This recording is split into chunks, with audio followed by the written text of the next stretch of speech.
जम्मू कश्मीर हुकूमत के जन अभियान इक़दाम के तहत महकमा कोऑपरेटिव की जानिब से बांडीपुरा, सुंबल और हाजन में एक रोज़ा बेदारी और तरबियती प्रोग्राम का इनेकाद किया गया। लहरवालपुरा बांडीपुरा में तरबियती प्रोग्राम की सदारत deputy registrar cooperative Mohammad Yunus Mir ने की।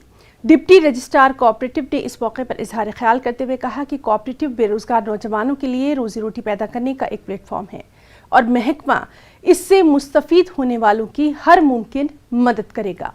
मोहम्मद यूनुस मीर ने कहा कि रवा माली साल के दौरान जिला बांडीपुरा में 1200 मुस्तफीदीन को तरबियत देने के लिए पूरी तरह से तैयार है।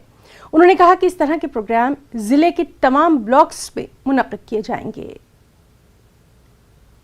आपको मालूम ही होगा कि इस वक्त जन अभियान प्रोग्राम 2022 चल रहे हैं, जो कि प्रेपरेटरी फेज़ हैं बैक टू विलेज 4 का।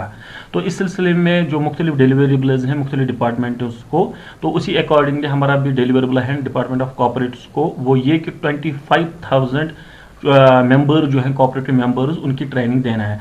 तो इन व्यू ऑफ दैट जो डिप्टी रजिस्ट्रार बांडीपुरा जो हैं, इस वक्त हमारे पास 4 कोऑपरेटिव ब्लॉक्स हैं, block Gurez, Sumbal, Hajin and Bandipora. तो इस सिलसिले में लहरवालपुरा में हमारा जो ये फॉल कर रहा है ब्लॉक बांडीपुरा में, तो इस वक्त हमने वहाँ पर एक अवेयरनेस कैंप का इनेकाद भी किया है।